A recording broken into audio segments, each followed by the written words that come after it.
যথাযথ সম্মান শ্রদ্ধা জানিয়ে ঠিক কি বলা উচিত আমি বুঝে উঠতে পারছি না। আসলে এগুলো সবটাই আমার জন্য খুব বিড়ম্বনা। আমি আপনাদেরই লোক, আমি সবার লোক, এই হিসেবেই থাকতে চাই।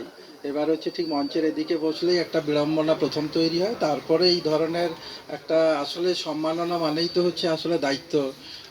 আর সাধারণভাবে একটু কোথাও বিচ্ছিন্ন হয়ে যাওয়ার একটা ব্যাপার থাকে। এবার সেই জন্য এটা আপনারাও ভুলে যাবেন, আমিও ভুলে যাব। আসলে দায়িত্ববোধটাই শুধু মনে রাখবো। তবে ডক্টর বিশ্বজিৎ রায় বলেছেন, আমি সত্যি বিনীত হয় বলি, আমার এখানে খুব একটা ভূমিকা কিছু নেই। মানে এখানকার জন্য খুব ভেবেছি, করেছি, কিন্তু ভালোবাসি। স্বাভাবিক, আপনারাও ভালোবাসেন, আমিও ভালোবাসি। তবে এইটা পেছনে মানে যেমন আমরা অনেক মানুষ এখানে জড়িয়েছি, আসলে আমাকে যিনি জলে ঠেলে ফেলে দিয়েছিলেন তিনি আজকে এসছেন, সেইটা আমার খুব প্রাপ্তি। উনি গোরাচাঁদ চৌধুরী। এবার হচ্ছে যে আসলে ডক্টর বিশ্বজিৎ রায়ের সঙ্গে আমার আলাপ হয়েছিল গোরাচাঁদ চৌধুরীর মাধ্যমে। তিনি তখন বিশ্বজিৎবাবু তো এখনও আলিপুরদুয়ারে আছেন, আর গোরাচাঁদ চৌধুরী তখন ওখানে ছিলেন, আলিপুরদুয়ারে চাকরি সূত্রে ছিলেন। এবার সেই জন্য উনি একটা সান্ধ্যকালীন আড্ডায় আলিপুরদুয়ারে পে করেছিলেন। তারপরে সত্যি সত্যি আমি সবসময় আজকে আসার সময় সবাইকে বলছিলাম যে আসলে জীবনে আড্ডা ফাড্ডা খুব দরকার। আড্ডা মানে হচ্ছে যে অনেক কিছু হয়, আড্ডাটা খুব প্ল্যান করে করতে হবে এমন কিছু না। সেইটা করতে করতে ভাবছিলাম যে সত্যি তো ওই যে মানে স্যার বলছিলেন না যে কত প্রাচীন ইতিহাস কত রকম খুলে দেয়। সেই জন্য ওই আলিপুরদুয়ারের একটা ছোট্ট আড্ডা অনেক কিছু করে দিয়েছিল। সেখান থেকে আমরা অন্তত আমি তো আলোকিত হওয়ার চেষ্টা করছি এবং হলাম। এইটা গেল আমার ব্যক্তিগত কথা। এইবারে আমি পথ দেখানোর মতন পথিক নই যে আমি পথ খুঁজে পেয়ে গেছি। তিনি তো পথ দেখাতে পারেন যিনি আসলে পথ নিজে খুঁজে পেয়েছেন। বিশ্বজিৎ বাবুর আসলে একটা প্রস্তাব আছে আমি যাতে একটা পথ টথ দেখাই, ওরকম ক্ষমতা আমার হয়নি এখন। কিন্তু আমার কিছু আক্ষেপ আছে, সেটা অভিযোগ হিসাবে নেবেন না। সেই আক্ষেপটা কোথাও পথ হতে পারে, নাও হতে পারে। সেইটা হচ্ছে আসলে ধরুন একটা মিউজিয়াম গড়ে উঠবে। এবার হচ্ছে যে আচ্ছা আমি না তার আগে একটু ইতিহাস বলে দিই। আসলে আমার একটা গৌরবের ইতিহাস আছে, আমার মানে আমার বুঝবেন না, আসলে কলকাতা বিশ্ববিদ্যালয় এখানকার সঙ্গে এটা কলকাতা বিশ্ববিদ্যালয়ের একটা ভয়ঙ্কর ভালো সম্পর্ক আছে। সেটা হচ্ছে যে অধ্যাপক পরেশচন্দ্র দাশগুপ্ত ছিলেন আশুতোষ মিউজিয়ামের অ্যাসিস্ট্যান্ট কিউরেটর। এবারে অধ্যাপক দাশগুপ্ত এখানে 7-এর দশকে 1974-75 সাল নাগাদ এই দেবলগড়ে এসেছিলেন। এখানে চিত্তরঞ্জনবাবু আছেন, চিত্তরঞ্জনবাবুর অনেক স্মৃতি আছে আমাদের পরেশচন্দ্র দাশগুপ্তকে ঘিরে। এবারে উনি ওখানকার অ্যাসিস্ট্যান্ট কিউরেটর ছিলেন। আমি আশুতোষ মিউজিয়ামে কাজ করি, সেই জন্য আমার একটা গর্বের ব্যাপার আছে যে পরেশবাবু গেছিলেন, আমিও তবে আর একটা ব্যাপার আছে, শুধু গর্ব করলে তো হবে না, তার তো কিছু ফলও চাই। তার ফল হচ্ছে যে কলকাতা বিশ্ববিদ্যালয়ের আর্কিওলজি ডিপার্টমেন্ট এখানে এক্সকেভেশন করবে। এবার সেইটা একটা খুব গুরুত্বপূর্ণ বিষয়, এবং এটা ও ব্যক্তিগতভাবেই নেবেন। যদি কোনো ভুল থাকে, কোনো বেশি আবেগ থেকে যায়, তবে ওটাকে বাদ দিয়ে দেবেন। সেটা হচ্ছে যিনি করবেন অধ্যাপক রজত সান্যাল, তিনি অত্যন্ত দক্ষ আর্কিওলজিস্ট আর কি। এবার আমি ঠিক গত বছর তার একটা আর মানে এক্সকেভেশনে যাওয়ার সুযোগ পেয়েছিলাম। সেই গল্পটাই হচ্ছে যে সেই গল্পটা একটু বলেন। এবার হচ্ছে দিলে মৌলি কোথায় গেল, একটু জল খাবো। সেটা হচ্ছে যে আমার আসলে ওই একটু অসুবিধা হয়, মানে ওই কাশি হয়, সেই জন্যই খেতে হয় যে।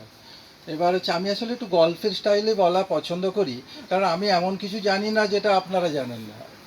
আপনাদের জানা কথাগুলোই আমি বলবো, সেই জন্য আপনাদের অচেনা কিছু ব্যাপার নেই। শুধু যেটা হচ্ছে এখানে অনেক শিক্ষক অধ্যাপক অধ্যাপিকা আছেন, তাদের কাছে আমার একটা বিনম্র নিবেদন আছে আর কি। সেই নিবেদনটার গল্পটাই বলছি।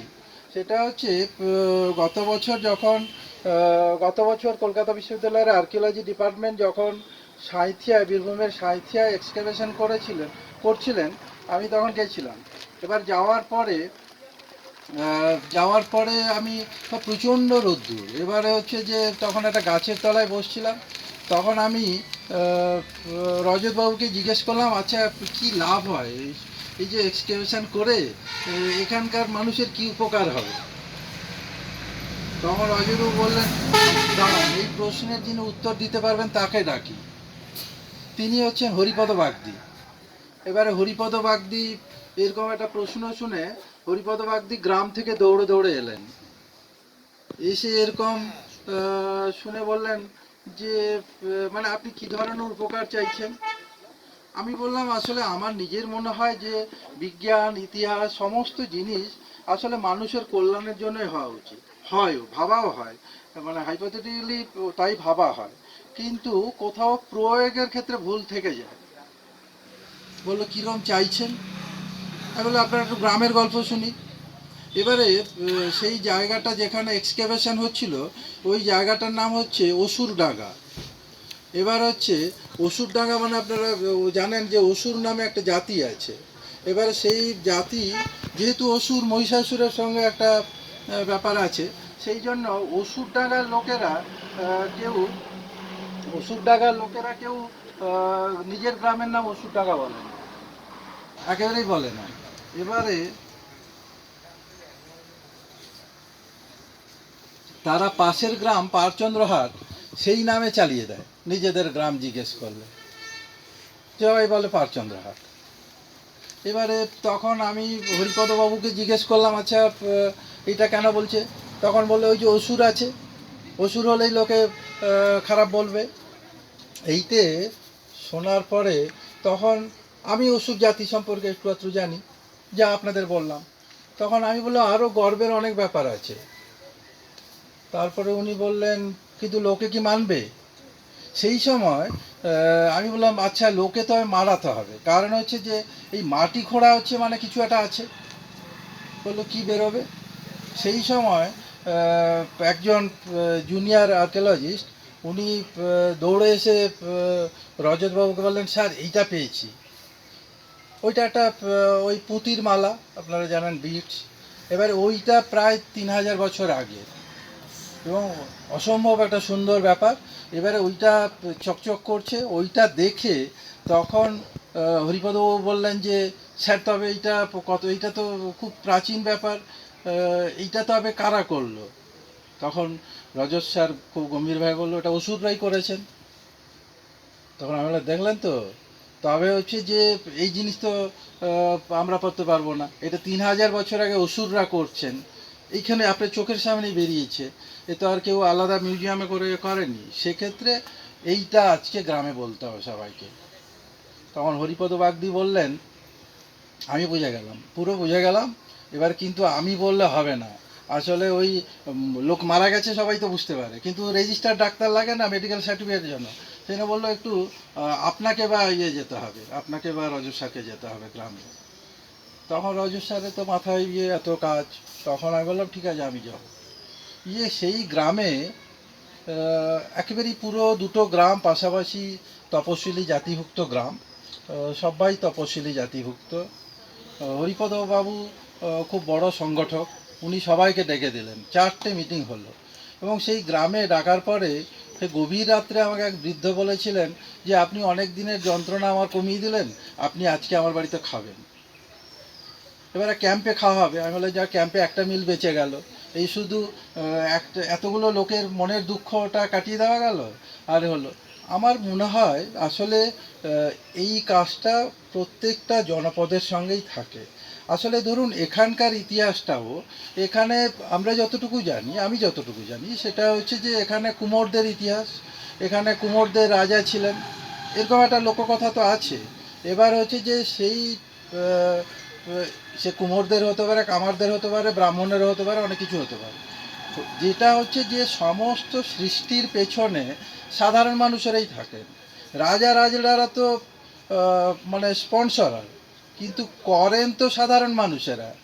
আপনি এই যে অসাধারণ সব মূর্তির ছবি আছে, এই কি কোনো রাজা রাজড়া করেছেন? করেননি তো, স্পন্সর করেছেন, স্পন্সর লাগে। কিন্তু যিনি সৃষ্টি করছেন তারা তো, যাদেরকে আমরা নিম্নবর্গের মানুষ বলছি, তারা তাই।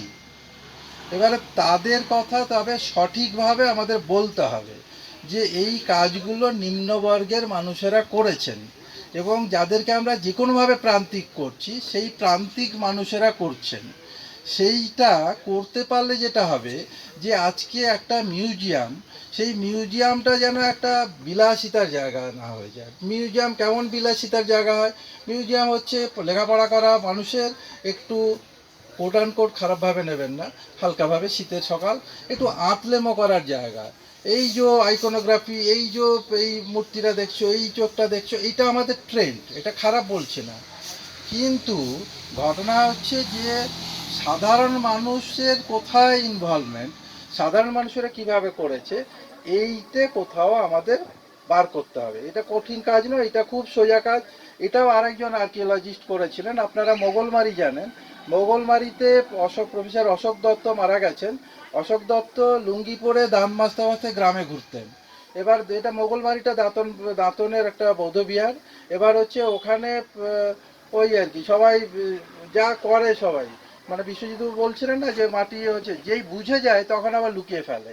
এখন ফেলে দিচ্ছে, ছুঁড়ে দিচ্ছে, যেই বুঝে যায় তখন আবার লুকিয়ে ফেলে লোকে। এবার সেইটা অশোক দত্ত যখন ওখানে মোগলমারিতে এক্সকাভেশনে গেলেন, তখন উনি বুঝলেন যে গোটা দাঁতন এলাকায় প্রচুর বাড়ি বাড়ি প্রচুর আর্টিফ্যাক্টস আছে, বাড়ি বাড়িতে আছে। আর ওইসব এলাকার মানুষ একটু সচেতন। অশোকবাবু ভাবলেন যে এইগুলো একটা জায়গায় আনতে হবে। অশোকবাবু একেবারে লুঙ্গি পরে দাঁত মাজতে মাজতে গ্রামে ঘুরতেন, আর এত সুন্দর করে বোঝাতেন মানুষকে। আইকনোগ্রাফি নয় কিন্তু, একেবারেই সাধারণ মানুষের কথা বলতেন। মানুষেরা সবাই এসে দিয়ে গেলেন। দিয়ে যাওয়ার পরে ওখানে তরুণ সংঘ বলে একটা ক্লাব আছে, সেখানে একটা মিউজিয়াম গড়ে উঠলো, মোগলমারি মিউজিয়াম গড়ে উঠলো।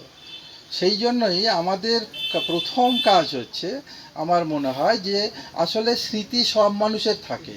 স্মৃতি আমাদের প্রত্যেকের পূর্বপুরুষ আছেন, তারাও একটা কোনো না কোনোভাবে একটা, মানে মিউজিয়াম মানেই কিন্তু খুব হাই প্রোফাইলের ভারী কোনো একটা বিষয় হতে হবে, ঠিক মহান জেসাসের আগের কিছু জন্মের কিছু আগে হতে হবে এমন ব্যাপার নয়।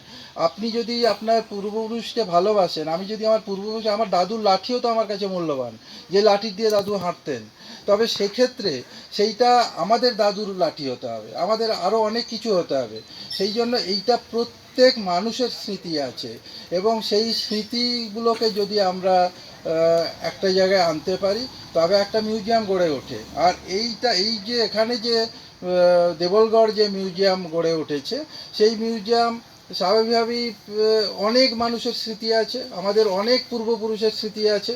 এবার সেই স্মৃতিগুলো যখন সাধারণ মানুষ বুঝতে পারবেন যে তার একটা পূর্বপুরুষের সংযোগ আছে, তখন কিন্তু সেই মিউজিয়ামটা সে নিজে করে গড়ে উঠবেন। আজকে যেমন এরা চিত্তবাবু জীবনের অনেক স্যাক্রিফাইস করেছেন, এখানে সুনীলবাবুরা অনেক কন্ট্রিবিউট করছেন, এরকম সব মানুষ করছেন, তেমনি সাধারণ মানুষও এই মিউজিয়ামগুলোতে আসবেন তখনই যখন সাধারণ মানুষও বুঝবেন।